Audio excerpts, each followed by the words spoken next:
Oh, it seems they be making moves without us, mateys. As it's been apparent, it's Howie season. Darius Slay, the first victim to walk the plank. But yar, don't fear.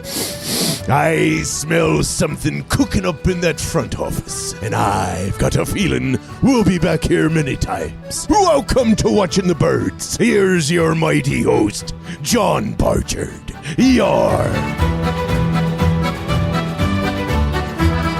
Oh, welcome in, everybody. The first official Watching the Birds. I'll get into that in a little bit.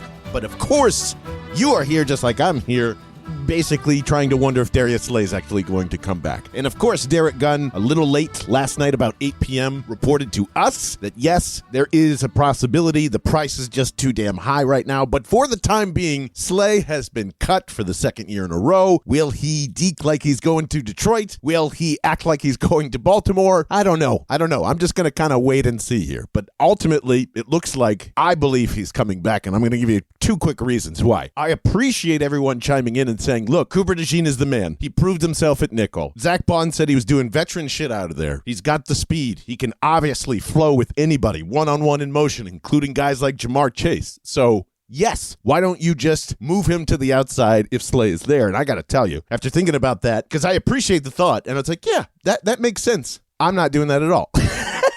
Why would you take somebody out who is probably the most elite nickel as a rookie that we have ever seen and probably can keep going up and up and up and up and up and up with this front seven here, or front four, however you want to dice that up? You don't move Cooper DeJean out of the slot when he's basically mastered it in his rookie year. If you want to move him outside again, that's fine, but did I miss the boat on Slay not playing well last year? It is so funny because it reminds me of our conversation from last summer. I thought for sure that we were going to get one of Slay's last best years, and he proved me right, despite maybe some personality conflicts or some of the shit that he says on his own podcast or however anybody feels. It is weird to me. Slay's relationship with the Philadelphia Eagles fan base, I think is mostly positive overall. I do think people appreciate him, but same thing kind of applies here. I think people just want him gone. A small section of the fan base like can't stand Jennifer Slay for some reason because she brings banana pudding and gives out tickets. Like, I don't know. They've been great ambassadors since they've been here. Slay was unbelievable last year, especially in the Super Bowl. All of that to say, I need Darius Slay here back for one more year. You can go draft another corner. You can think about, Keely Ringo, and I know that there was a lot of coaches that kind of popped up and said his name of like who's been doing the best behind the scenes. I think that was an ESP clip that was going around on the old twitter.com there. I think ultimately Slay is going to come back because why would you do that? Big Dom's going to call him once more and say, hey, bud, we need you. And I wonder what those Dom calls are actually like, too, by the way. I don't know if you heard about that or not, but Darius Slay said a couple of times now, the reason he came back was because of one, head security, Dom DeLisandro. Is it pleasant? Is it, hey, I got a lot of shit that I'm going to leak out if you leave? I don't think Dom would do that. But maybe that's the dirty secret. That's how he gets his best deals. Dom just calls up and kind of does the old Bernie Mac squeeze the car dealer's hand at the dealership. Drop the price.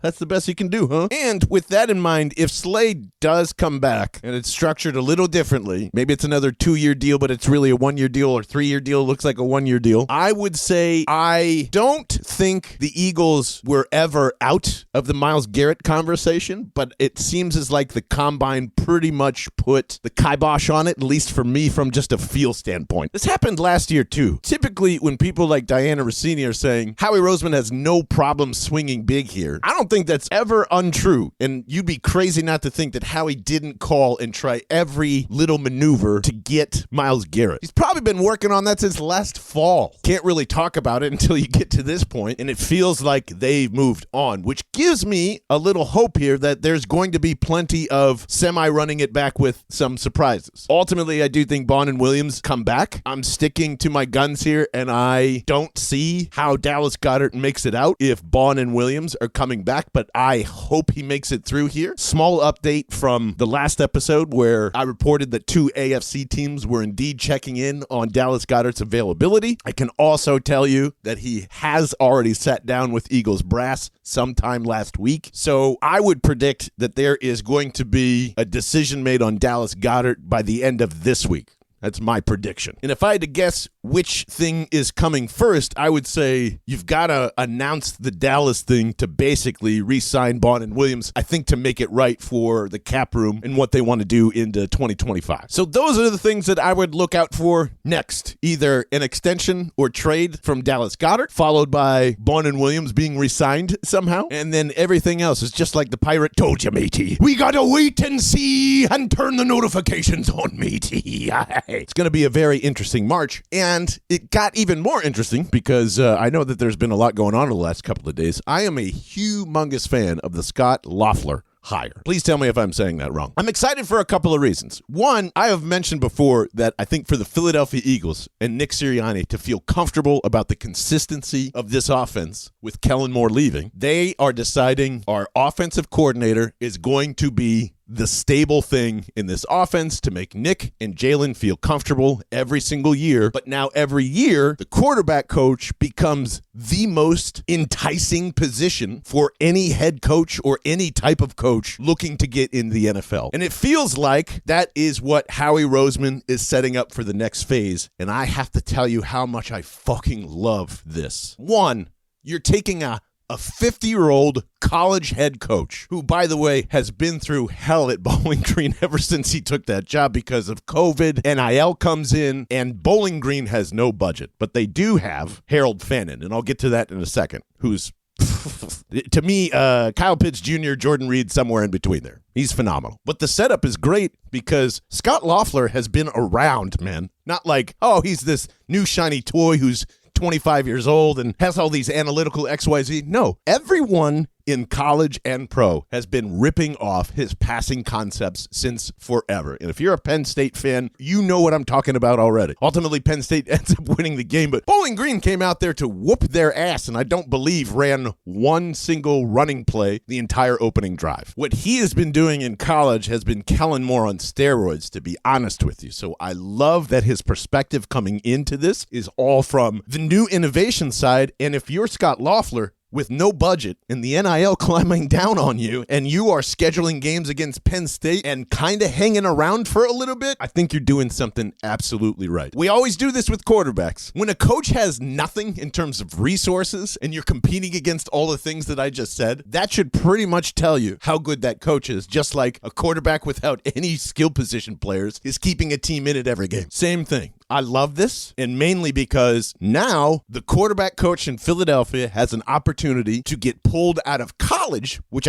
I would keep this up, by the way. I would keep pulling experts from college because everything is shifting now that Bill Belichick's heading to UNC and everything's upside down. There is so many coaches, a la Chip Kelly with the Raiders, to come back in after going back out into the world and seeing what's happening in college football, and everything that's happening in college football always ends up coming into the pros. Always.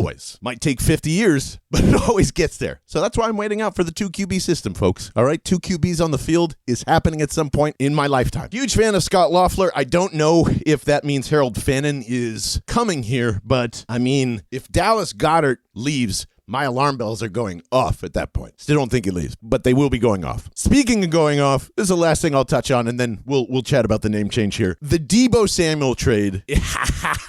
Can you just smell the Commanders' favoritism from the NFL of trying to push this shit all the time on top of the PR machine that they already have? Like, these guys are expert bullshitters. The Deebo Samuel trade happens, and you would think they just traded for Jamar Chase. If they traded for Jamar Chase, I would be shitting my pants. But unfortunately, they created the Brooklyn Nets with Ben Simmons. That's it.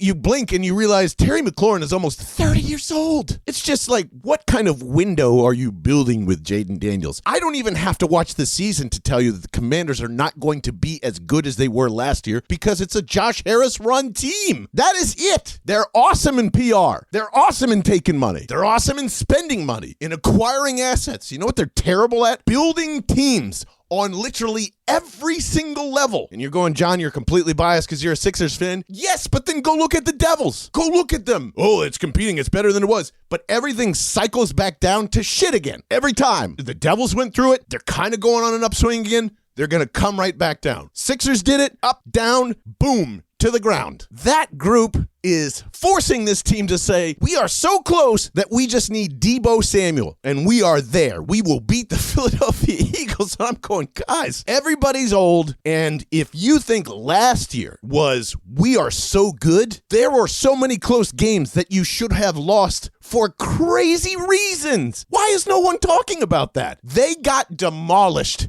in an NFC championship game. They didn't just hang around, and the Lions would have killed them if they were fucking 20% healthier. That's it. Everyone was going to beat the Lions, unfortunately. Or fortunately, I don't know. Let them talk. Let them fester. Let them lick Josh Harris's balls for 4 months straight and let the same thing happen again. That is a 9-win football team.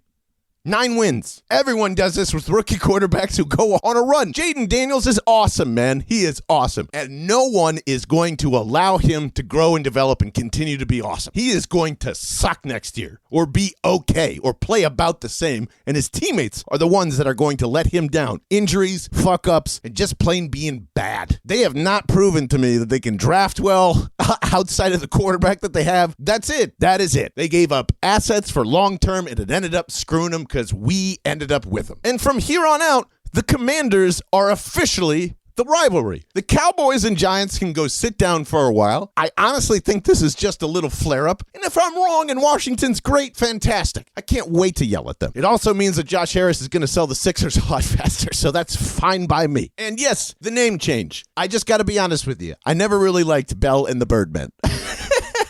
It was a compromised, here's what we're going to do. Originally, we just said Barch into the Birdmen, Barch into the Birds. But then when it was going to be an ensemble with multiple co-hosts, I didn't feel comfortable with that. You and I were just sitting here watching the Birds. That's it. It just fits us a lot better, don't you think? And I said this in the Discord, but if you caught any of my shows over the summer, you could just tell my passion was kind of like leaving itself a little bit. And I'm so glad that you guys told me to just keep going and hang in there and just record when you can. It's because of that I want to take it just as seriously as we started. I've been working really hard behind the scenes, and I'll keep telling you more and more as more and more shows pop up, but I'll be here every Tuesday, Thursday, and when there is breaking news, because I love doing this and I love talking to you guys. And it's because of you that I want to keep going. So I want to say thank you so much. I really mean that. And thanks to Mike, Ryan, Taboo, Barney, J. Dane, Prelat, Tennessee Eagle, Michael, Stan, and everyone else that my coffee brain cannot think of right now. Thank you guys so much for just being awesome and chatting with us every single day in the Discord, which is down below. And also, that is the best way you can support this podcast. I'm going to try and keep this as ad-free as possible talking. I'm over that shit. I think you are too. Anything that is sponsored or anything will be down below, but I just want to make cool stuff that you want to buy.